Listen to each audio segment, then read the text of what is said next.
Ajuda diária, leitura da Bíblia Sagrada, livro de Ezequiel, capítulo 42. As salas dos sacerdotes. Depois disto, fez-me sair para fora, ao lado exterior, para o lado do caminho do norte, e me levou às câmeras que estavam defronte do lugar separado, e que estavam defronte do edifício do lado norte. Do comprimento de 100 côvados era a entrada do norte, a largura era de 50 côvados. Em frente dos 20 côvados que tinham o lado interior e em frente ao pavimento que tinha o lado exterior, havia galeria contra galeria em 3 andares. E diante das câmeras havia um passeio de 10 côvados de largo. Do lado do dentro, em um caminho de um côvado, e suas entradas eram para o lado do norte. E as câmeras superiores eram mais estreitas, porque as galerias tomavam aqui mais espaço do que as de baixo e as do meio do edifício, porque elas eram de 3 andares e não tinham coluna como a coluna dos adros. Por isso, desde o chão se iam estreitando mais do que as de baixo e as do meio. E o muro que estava de fora, de fronte das câmeras, no caminho do lado exterior diante das câmeras, tinha 50 côvados de comprimento.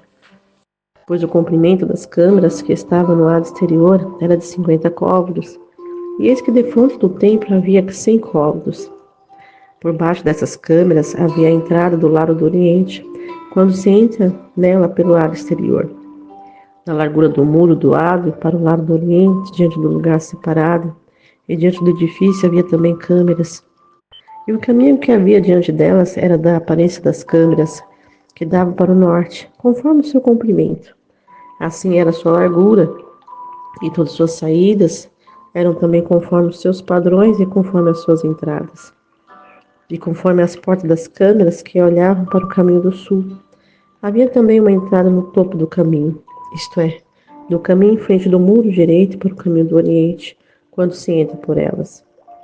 Então me disse: as câmeras do norte e as câmeras do sul, que estão diante da coluna, do lugar separado, elas são câmeras santas, em que o sacerdote que se chega ao Senhor comerão as coisas mais santas. Ali porão as coisas mais santas. Oferta de manjar, oferta pelo pecado, oferta pela culpa, porque o lugar é santo. Quando o sacerdote entrarem, não sairão do santuário para o lado exterior, mas ali porão as suas vestiduras com que ministraram, porque elas são santas. Então vestir-se-ão de outras vestiduras, e assim aproximarão do lugar pertencente ao povo.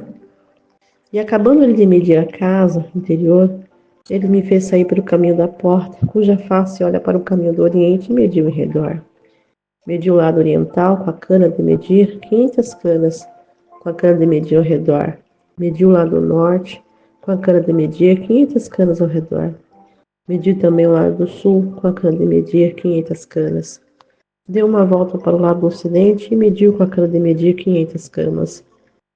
Mediu pelos 4 lados, e havia um muro em redor, de 500 canas de comprimento e 500 de largura, para fazer separação entre o santo e o profano.